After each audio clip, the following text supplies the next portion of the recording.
नमस्कार दोस्तों। आज की इस वीडियो में साइबर फ्रॉड की जिस ट्रिक के बारे में हम बात करेंगे वो कोई नई ट्रिक नहीं है।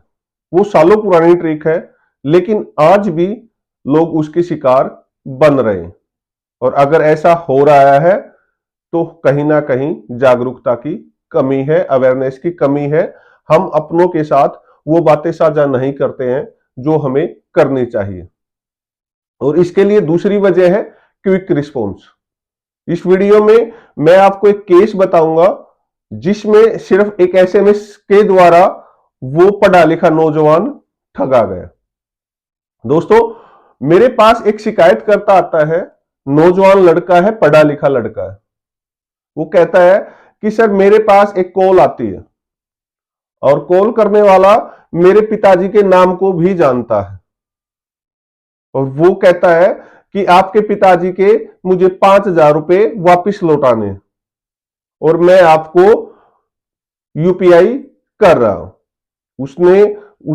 मैंने उसको सहमति दी और उसने कुछ ही मिनटों में मेरे पास एक मैसेज भेजा जिसमें अमाउंट क्रेडिट होने का मैसेज था, लेकिन वो अमाउंट 50,000 क्रेडिट हुई।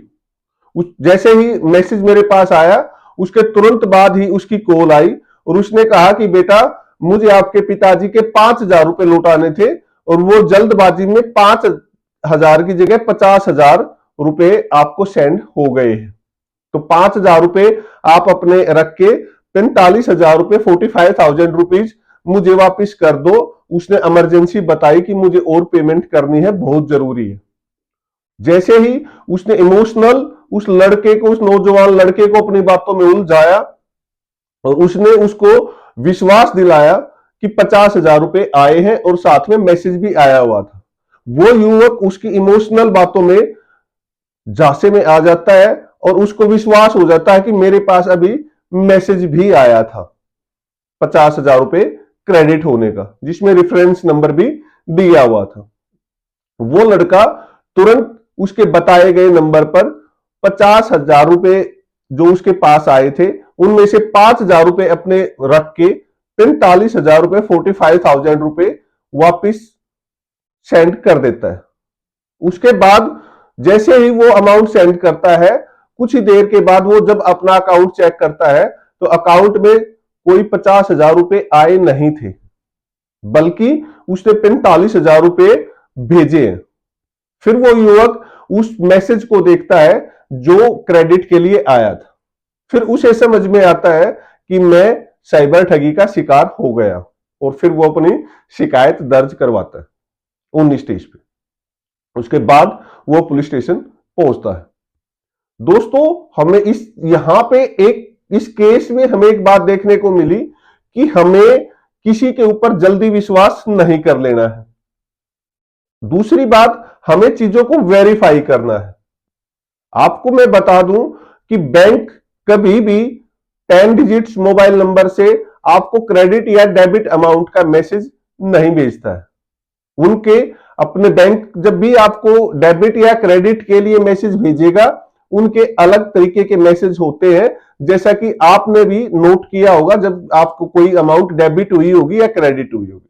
मान लो एचडीएफसी बैंक का है, VM HDFC bank, TM HDFC, CD HDFC, ऐसे ही पीएनबी का, ऐसे ही पंजाब एंड सिंध बैंक का, जो भी बैंक होता है उसका जो मैसेज आएगा उसमें उस बैंक का नाम होता है, उसके आगे 2 अल्फाबेट लिखे हुए होते हैं, टीएम, एडी, वीडी और साथ में बैंक का नाम, TM, PNB, ST, SBI, VD, HDFC, ऐसे कुछ भी हो सकता है, लेकिन मैसेज में बैंक का नाम होता है। बैंक आपको कभी भी 10 डिजिट मोबाइल नंबर से मैसेज नहीं भेजता है। दोस्तों, यहां पे 2 चीजें हैं कि उसने विश्वास किया उस इंसान पे जिसने अपनी इमोशनली और इमरजेंसी बताई, मजबूरी बताई। दूसरी बात क्या है कि वो लड़का जागरूक नहीं था। अगर वो लड़का जागरूक होता तो वो 10 डिजिट्स से भेजे गए एक फेक क्रेडिट अमाउंट मैसेज पे विश्वास नहीं करता। तो दोस्तों, आप जब भी कभी भी आपके पास कोई क्रेडिट का मैसेज आए और सामने वाला ये बोले कि मैंने आपको अमाउंट भेजी है, तो तुरंत विश्वास ना करें। जिस भी तरीके से आप अपना बैंक बैलेंस चेक करते हो, कॉल के माध्यम से, मैसेज के माध्यम से, नेट बैंकिंग से, यूपीआई से, जैसे भी करते हैं, पहले अपने बैंक अकाउंट का बैलेंस चेक करें। जागरूक रहेंगे, सुरक्षित रहेंगे। दोस्तों, ये आपको चीजें हैं, बहुत छोटी छोटी चीजें हैं, और जब हम इन छोटी छोटी चीजों का ध्यान नहीं रखते हैं तो हम बड़ी समस्या में, बड़े आर्थिक नुकसान का सामना हम करते हैं। ये नई ट्रिक नहीं थी, पुरानी ट्रिक है, लेकिन आज भी चल रही है, और अगर चल रही है तो हमारे अंदर अवेयरनेस की कमी है। हम किसी दूसरे को दोष देने से पहले सबसे पहले खुद देखें कि हमने क्या गलती की है। मन में आजकल देखते होंगे कि आप सोशल मीडिया पे, न्यूज चैनल पे, टीवी पे एक एड भी आती है। पंकज त्रिपाठी जो एक बॉलीवुड एक्टर है, वो यूपीआई चलेगा नाम से एक एड आती है, जिसमें वो कहते हैं कि मैं मूर्ख नहीं हूं। तो आपको भी बेवकूफ नहीं बनना है, समझदारी का परिचय देना है, किसी की कही हुई बातों पे तुरंत विश्वास नहीं करना है। नमस्कार दोस्तों।